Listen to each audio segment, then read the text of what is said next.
ये कहानी है चंद्रपुरी राज्य की, जहां सोने से दमकते महलों, हरी भरी घाटियों और चांदी जैसी चमकती नदियों के बीच एक वीर राजकुमार वीरेंद्र ने अपनी किस्मत लिखी थी।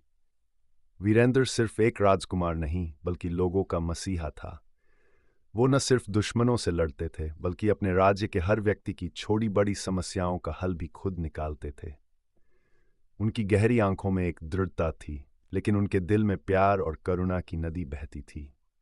लेकिन दोस्तों, हर कहानी में एक विलेन होता है, और यहाँ था सेनापति रुद्र प्रताप। वो एक ऐसा व्यक्ति था जो कभी राज्य का सबसे वफादार योद्धा हुआ करता था, लेकिन अब उसके दिल में लालच और सत्ता की भूख ने जगह बना ली थी। उसकी भारी आवाज, खतरनाक मुस्कान और उसकी चालाकी ने उसे एक खतरनाक दुश्मन बना दिया था। एक दिन खबर आई कि राज्य की सीमाओं पर गांवों पर हमले हो रहे हैं। लोग डर से का, लेकिन इन हमलों की खास बात यह थी कि हमलावरों के पास एक सांप का निशान था। ये निशान किसी प्राचीन विनाशकारी भविष्यवाणी से जुड़ा था। वीरेंद्र ने ठान लिया कि वो इस रहस्य को सुलझाएंगे। जांच करते करते वीरेंद्र ने कुछ ऐसा पाया जिसने उनके पैरों तले जमीन खिली। वो सांपकान किसी और का नहीं, बल्कि रुद्र प्रताप का था। जी हाँ, वही रुद्र प्रताप जिसने एक गुप्त सेना खड़ी कर ली थी। वीरेंद्र ने बिना वक्त गंवाए रुद्र प्रताप को दरबार में चुनौती दी।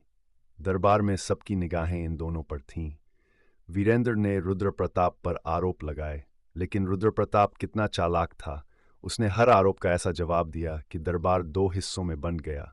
कुछ लोग वीरेंद्र के साथ थे, तो कुछ रुद्र प्रताप की बातों में आ गए।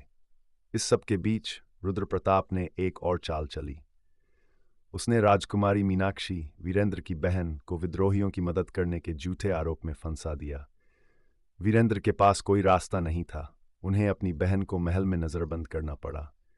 सोचिए दोस्तों, कैसा होगा वो दर्द जब आपको अपने ही खून के खिलाफ खड़ा होना पड़े। रुद्र प्रताप ने धीरे धीरे जनता के बीच अफवाहें फैलानी शुरू कर दी कि वीरेंद्र अपने पिता को गद्दी से हटाकर खुद राजा बनना चाहता है। और देखते ही देखते, जो वीरेंद्र जनता का हीरो था, वही अब लोगों की नज़रों में विलेन बन गया। दोस्तों, कहानी का असली मोड़ आया उस दिन जब राज्य के प्राचीन मंदिर में वीरेंद्र के राज्याभिषेक की तैयारी हो रही थी। पूरा राज्य वहां इकट्ठा था, लेकिन तभी रुद्र प्रताप अपनी गुप्त सेना के साथ वहां पहुंचा। उसने सिंहासन पर कब्जा करने की घोषणा कर दी। मंदिर युद्ध भूमि में बदल गया। वीरेंद्र और रुद्र प्रताप के बीच एक भयंकर युद्ध छिड़ गया। तलवारें टकराई, मंदिर की दीवारें गूंज उठीं, और तभी रुद्र प्रताप ने एक ऐसा राज खोला जिसने सबको स्तब्ध कर दिया। उसने बताया कि महाराजा सोमेंद्र की मृत्यु किसी बीमारी से नहीं, बल्कि उसके द्वारा दिए गए जहर से हुई थी। इस खुलासे ने वीरेंद्र के दिल में आग भर दी। दोनों के बीच एक आखिरी भयंकर द्वंद्व हुआ।